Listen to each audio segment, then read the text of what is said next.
So I think these are some of the basic reasons why we are seeing such humongous amount of money being budgeted for sport development come next year. All right, so that's the situation of things.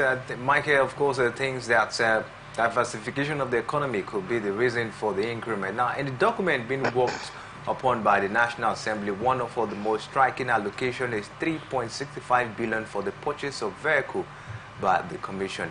Under the Maintenance Services General heading with a code number of 220204, the purchase of vehicle is accompanied by 130 million naira for vehicle maintenance and 600 million for motor vehicle fare costs.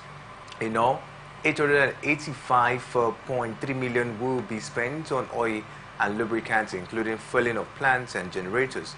The budget also set aside 100 million naira for refreshments and meals, alongside 350 million naira for honorarium and sitting allowances. Additionally, welfare packages will go up 500 million naira.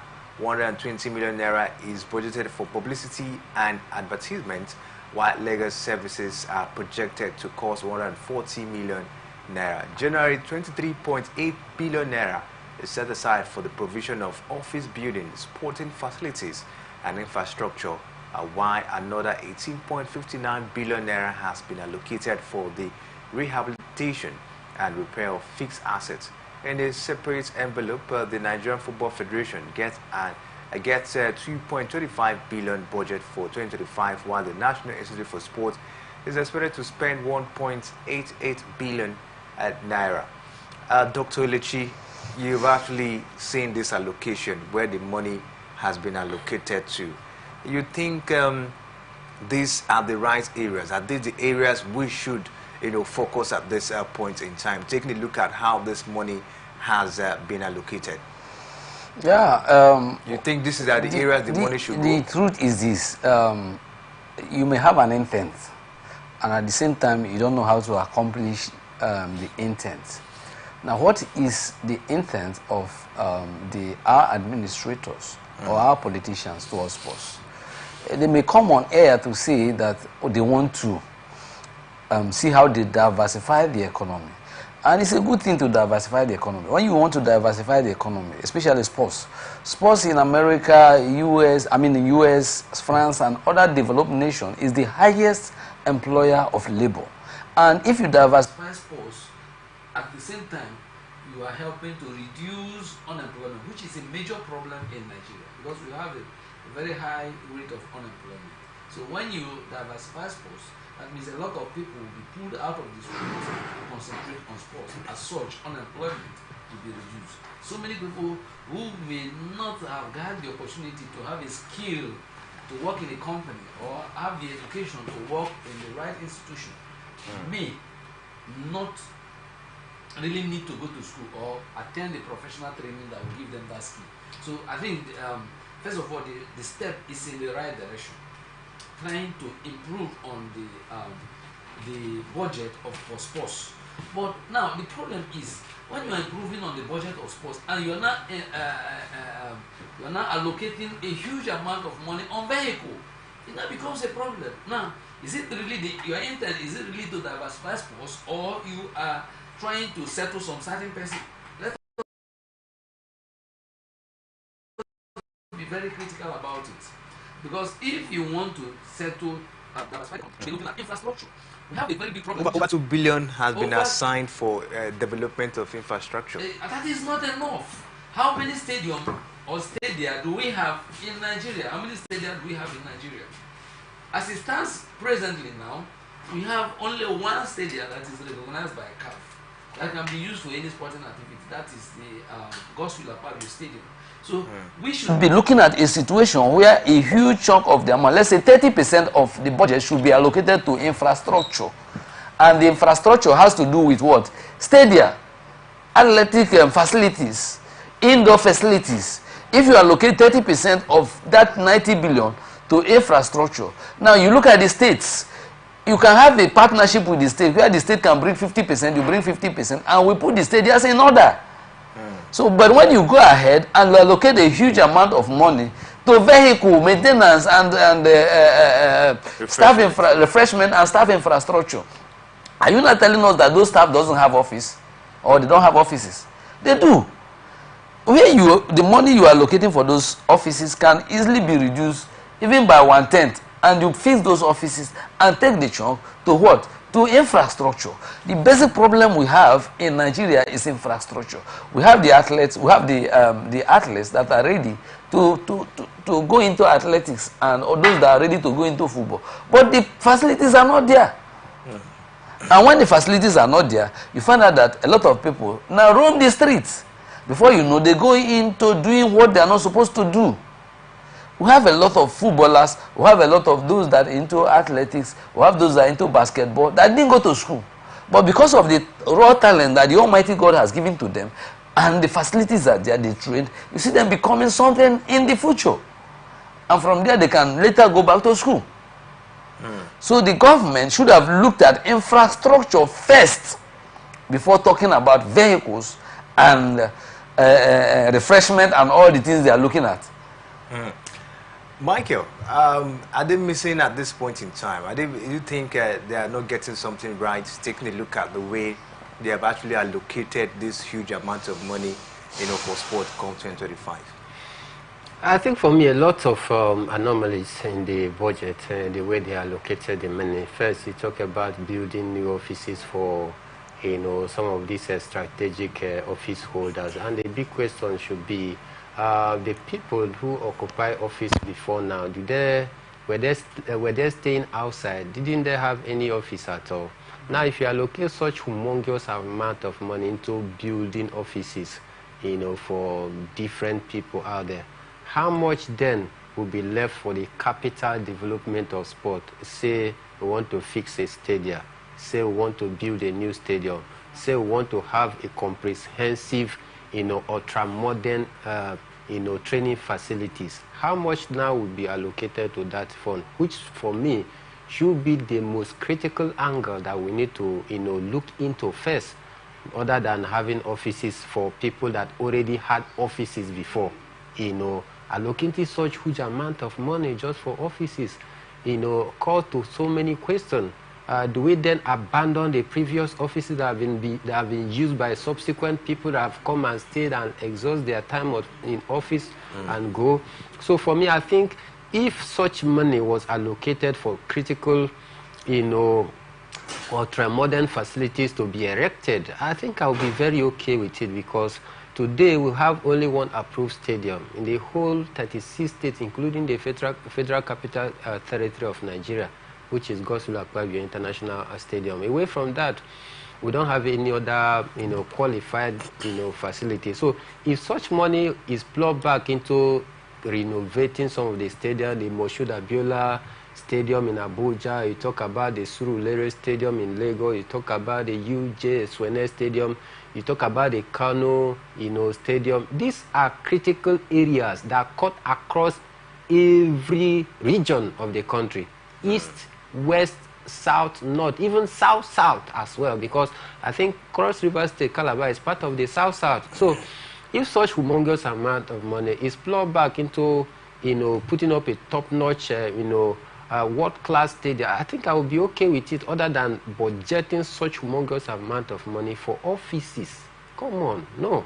Then again, you talk about, refreshments. Just take a look at the amount of money that was budgeted for refreshment. Begin to ask yourself, do they just want to sit in office to wine and dine, to pop champagne and share the teas? It's about the national cake. Is $100 million too big in a year? It's too big, my brother. It's too big, way too big, considering the economic reality. Let's be, frank with ourselves. My brother, how much do you earn in a month as your salary? Put that together and just take a chunk of what you earn as your salary per month, then take 10% out of it just for your own refreshment. You know how much that will cost. Now, we are talking about we trying to cut our coat according to our materials here because of the economic situation that we find ourselves. We don't need to be throwing money about to junkate for party, for jollification. I'm not saying that it's good for you to have a light refreshment when the need arises. But then, putting up such massive amount of money just for enjoyment, refreshment for a year. Come on, no. It's too much. Then you talk about vehicles that they are purchasing. You ask yourself, the vehicles that was, that some of these office holders were using before now, as your office elapsed, as your tenure rather elapsed in office, it means you are going to go with a car. No, now you don't go with the car. It's government property, because another person will still come. It's likened to the office of Mr. President. If you leave today, if Ahmed Tinubu lives today as the president of Nigeria, he's not going to take some of those cars. It is presidential. You leave it. You came there, you met it. You are going to leave it. You are not going to take it home. So it is also applicable to other government parastatals, except the one that is solely bought for you. That is aside. But for the administrative convenience of the executive governor or whosoever, or any chairman, whosoever ministry that you are heading, that car is government property. So you can't tell me that every of them that have occupied government position, living or administering one sporting department or the other, when their tenure have elapsed, they are going to go with all the cars. And that is why we have earmarked such humongous amount of money to repurchase a new cars for people that no. We must be truthful with ourselves that some of this money that have been budgeted or allocated to different offices, it is not supposed to be so. Then talk about the amount of money used for the lubrication, as in buying of maybe mobile engine oils, to also lubricate some of this engine. My brother, it is way too big, way too big. In as much as we are trying to revitalize the sport sector and give it the needed facelift that it truly desires, then we must do that with all amount of sincerity, because that is where the major problem is. Budgeting heavy amount of money into revitalizing any sector is not a bad one. But what will become bad in it is that if that money that has been budgeted is not used properly for the purpose to which it was meant for, that is where it becomes a problem, and that is where Nigerians begin to raise an eyebrow. It's just like saying that, we are saying, we want to fund our economy, we want to borrow, and people are saying it is not good to borrow and all of that. Is it really not good to borrow? Of course, it's not a bad thing that a government borrows. But to borrow for what?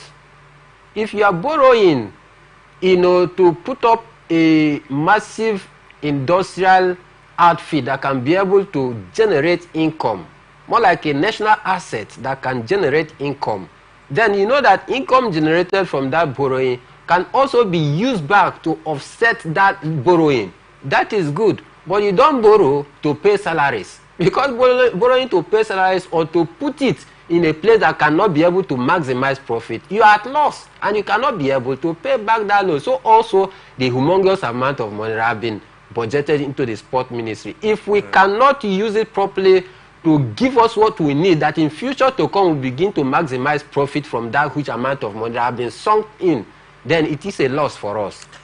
Doc, I'm worried at this point in time. We're talking about over 90 billion naira for sports, come next year. This year, we saw over 30 billion put up, that was put up for sports, as it stands. And I just try to take a look at it.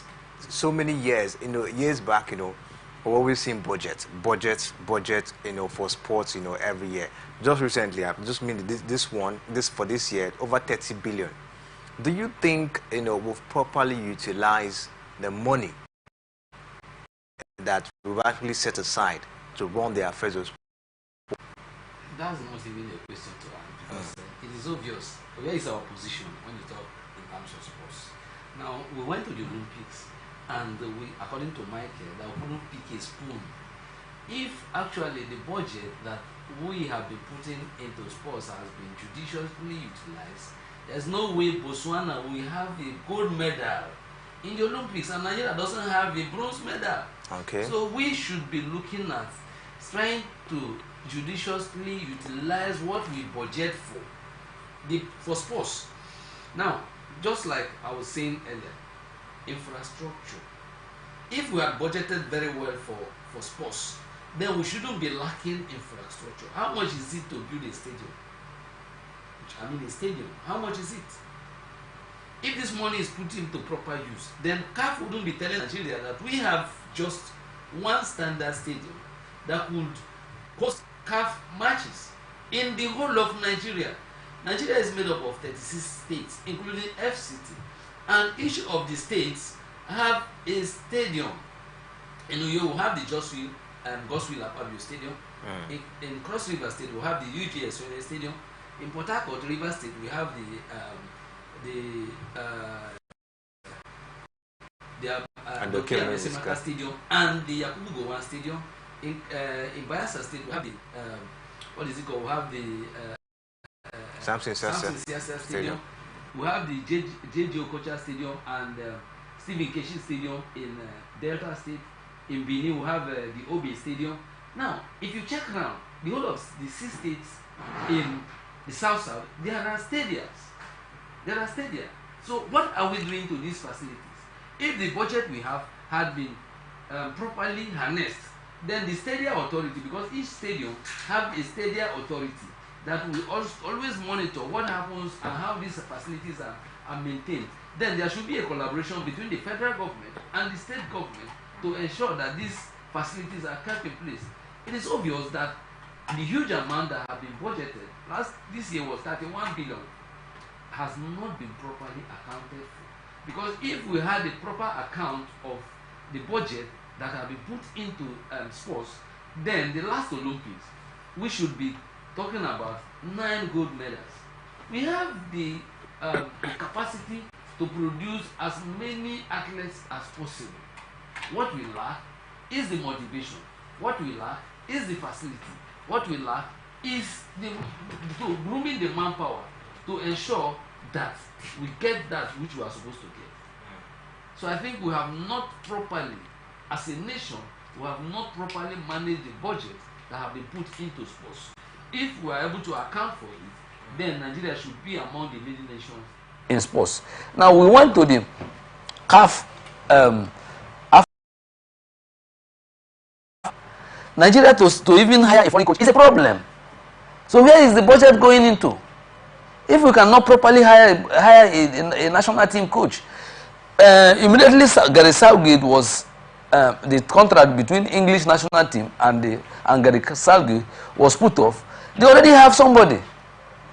That should be the situation if we are properly managing our budget, and of which I must tell you the truth, that we are not really doing the right thing. That is why things are not in place. Everything is in shambles because we are not properly managing allocated into sports.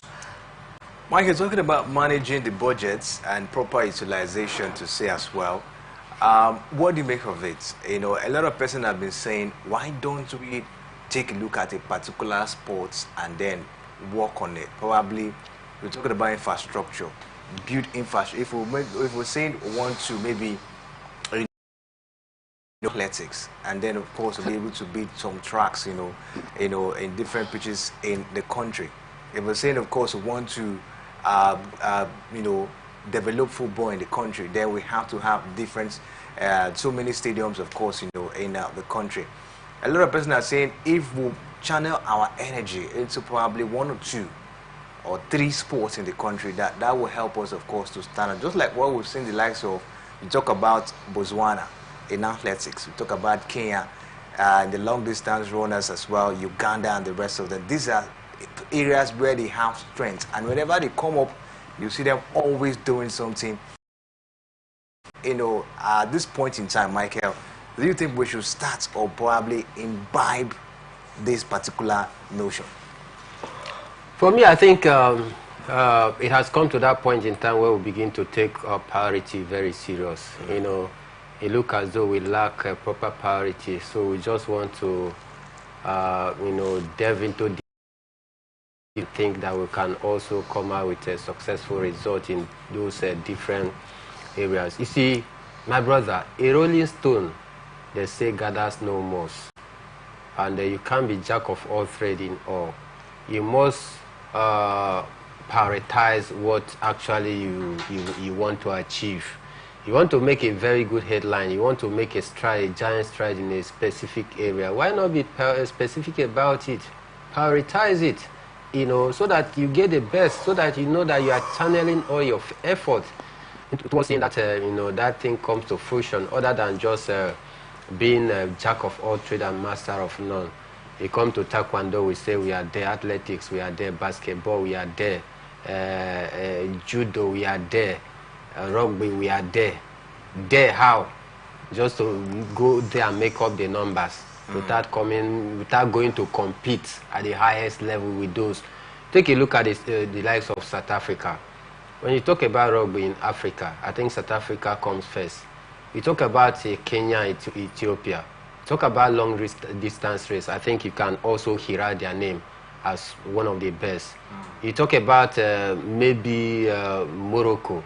Maybe you say, okay, their own specialty is football as well. And you can see the giant stride that they are making. But in terms of Nigeria, which sport can you really say that we are making a giant stride? Is it in football? Guess what? Giant of Africa, we've just managed to win the African Cup of Nations record 3 times. While other countries, like even our own neighboring Ghana here, they won the record 4 times. Cameroon 6 times. Egypt, name it. You hear their name, you ring bells. You get to the Olympic. After we break the jinx of becoming the only African Cup to win the to win the Olympic gold in football. That is in 96, when things at least were still a bit okay, where we were still putting in much effort. Since then till now, have we been able to win another one? These are things that you take a look. Okay, basketball, we'll say, okay, we are trying to also do a lot in that area, and that is why we are seeing Rivers hoopers doing good job. But if you want to analyze it properly, you come to understand that it's not even the effort of the Ministry of Sports that is helping Rivers hoopers to do the magic that they are doing. It's costly of the effort of the Rivers State government that is doing it. You talk about athletes who say, oh, we are there, we are competing in the highest level against the best just because we have 1 or 2 names. Courtesy of their self-development on their own. They invested a lot in themselves and live and manage to live outside the shores of the country, to continue to better their skills and trade. When you hear the likes of Tobilola Amosun and some of the big names, of course, they passed through a lot to get to the height they got today. But then, Nigerian Athletic Federation, they will take the credit. Have we truly invested much to deserve the credit that some of these individuals? So the main point is that we must prioritize some of these sporting activities. If it is football, okay, oh yeah, let's have 1 year or 2 years developmental football process. Let us have it as a project. Is it football and basketball? We can lump it together so long as it is two sports that want to, pin down our tent and say, yes, this is it. We want to truly develop this area, football, basketball. Let's give it 2 years. Then tell me, if we cannot be able to put up 4 good stadia in terms of football and have about 6 good basketball courts right here in the country, I tell you, if we begin to prioritize what we want to do in the area of sport, in less than 8 years, my brother, you will see the magic. It will look to you like a magic. But plowing over 96 billion into sport, okay, karate, we are there. Taekwondo, we are there. Basketball, weightlifting, we say that we want to become jack of all trades. At the end of it all, my brother, 4 years will come and go. Nothing will happen. I think I have something to say. I beg to differ slightly with Michael. Because if you look at the South Africans, you say they are into rugby. But South Africa has one of the best football league in Africa. In athletics, they are doing well. In tennis, they are doing well. So the problem of Nigeria, if you talk about Botswana have one of the best football leagues in Africa. Just that they don't have the talent. If you don't watch, tune to your TV, you watch Botswana league, you'll be surprised the kind of skill they have. So for me, the issue is not about prioritizing on certain areas. It's about maladministration. We have an issue. The issue is that we are having people that are not supposed to be at the helms of affairs handling sports. That is the issue. The issue is these politicians, what is their aim of budgeting this money? The aim, is it to develop the system or is it for certain people to be settled? When the the aim of budgeting this money is that, oh, this man helped me to win election, let me make him the head of the National Sports Commission, or let me make him the Minister of Sports. At the end of the day, you are bringing a round peg in a square hole. He may not be able to achieve what he is supposed to. So I think the problem with our system is not about prioritizing. It has to do with having the right people that are supposed to deliver. You talk about Morocco. They do well in certain sports other than football. If you talk about Egypt has always been come out tops in football, and they have also come out first in all African games each year. So what are we now trying to see? Now, if you talk about stadium, if you want to build a stadium, a standard stadium will always have the indoor facilities, the track and field, the tracks that covers the field. Yeah. So you have everything that has to do with sports in a stadium. So if you are building a standard stadium, it's no longer just going to be maybe Enyimba Stadium. The Enyimba Stadium will also have its tracks, will also have its indoor facilities, whereas other sports, judo and all the rest will take place. So I think it has to do, our problem is not just the issue of prioritizing or having just one or two sports. It has to do with maladministration. We need the right people at the helms. All right, at this point, we'll take a break, and we'll come back from the break with that straight to the Premier League, and of course, and see what's happening there. Stay with us, we'll be right back.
Welcome back to the Sports Extraordinary on Atlantic Television Network, and of course we'll bring you the latest revolving around the beautiful world of sport. It is the Christmas edition of the show, and we're very happy, of course, to be here.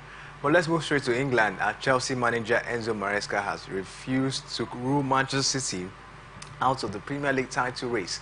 Maresca believes the reigning champions will still compete with Liverpool, Arsenal and Chelsea for the title race. Dr. Lechi, how realistic is this one?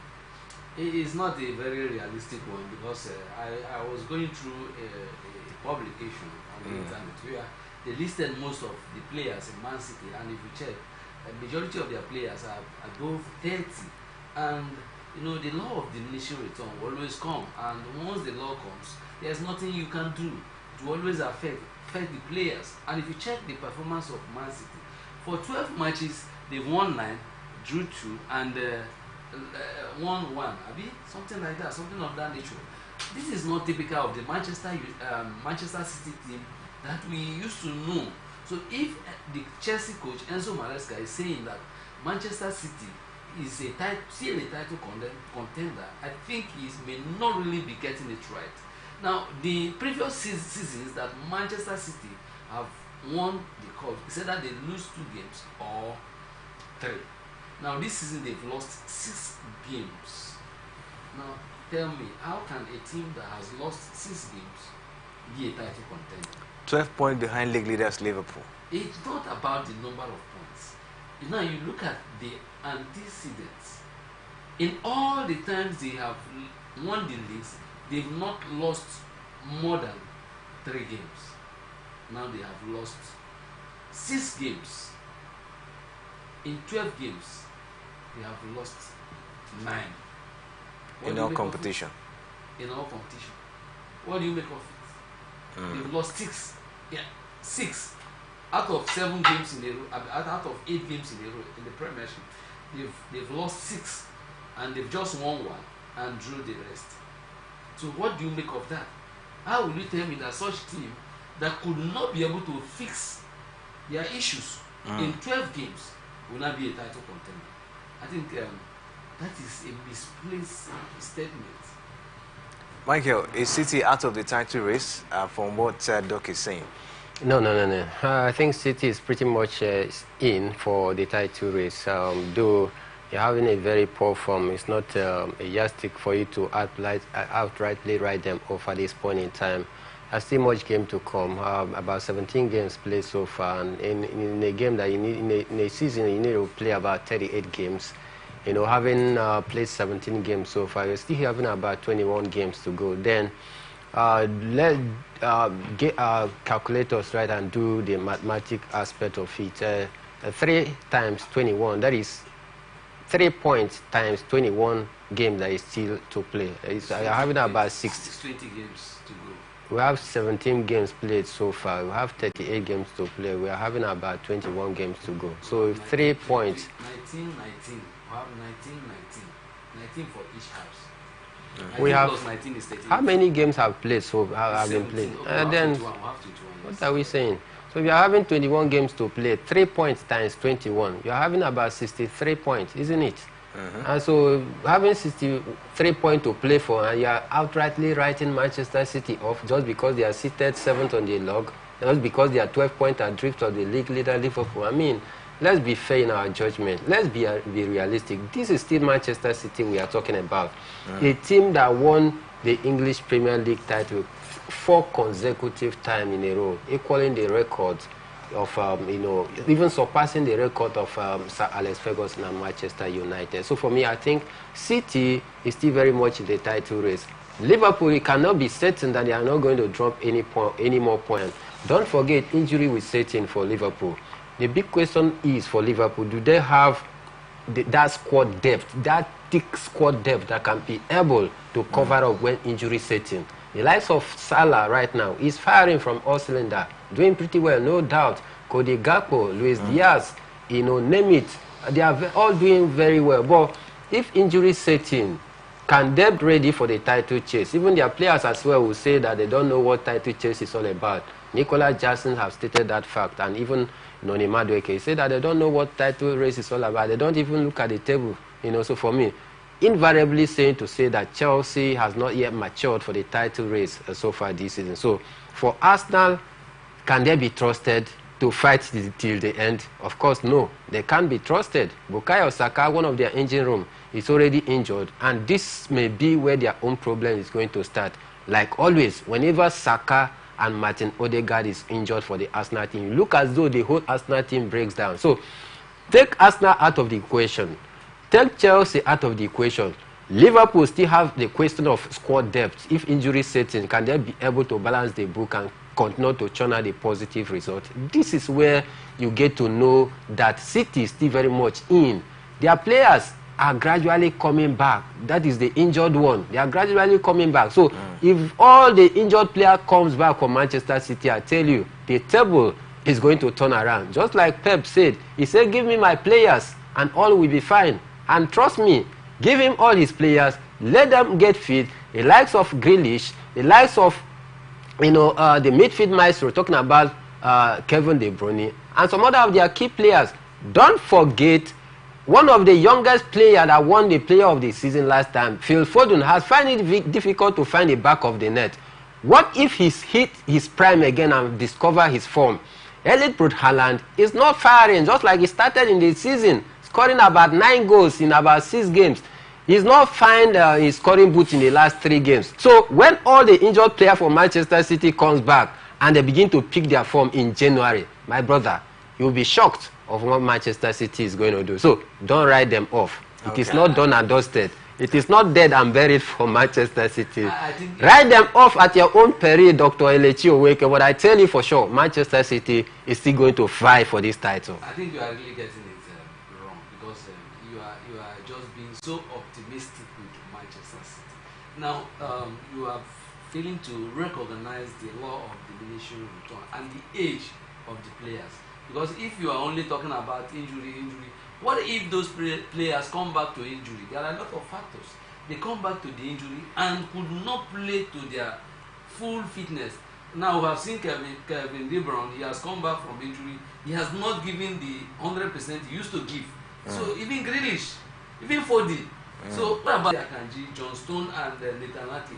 They come back and the injury reoccurs again. So you shouldn't just outrightly say that they are title contenders. Now, one thing that could rightly help Man City at this point is if they can easily make sign some good players by January, which is not possible because they are still having a lot of issues that concern with signing and all the rest, and they want to get themselves out of it.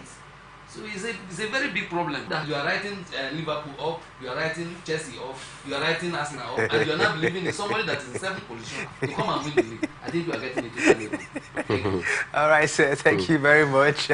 Tomorrow will be another time, Boxing Day. Of course, we'll see some interesting games tomorrow. We'll definitely take a look at that as well. And we'll see which of these teams, of course, are able to pull through and see if Dr. Lechi is right, or maybe Michael is right. Is City still in the title contention? Take a look at how poor they've been in their last, 10 or 12 games. I'd say up at this point, like I mentioned, we'll be back tomorrow 7 a.m. for Sports Talk.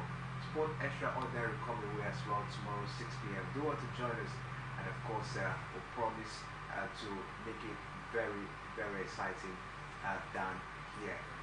My name is Kingsley Emmanuel. Merry Christmas to you.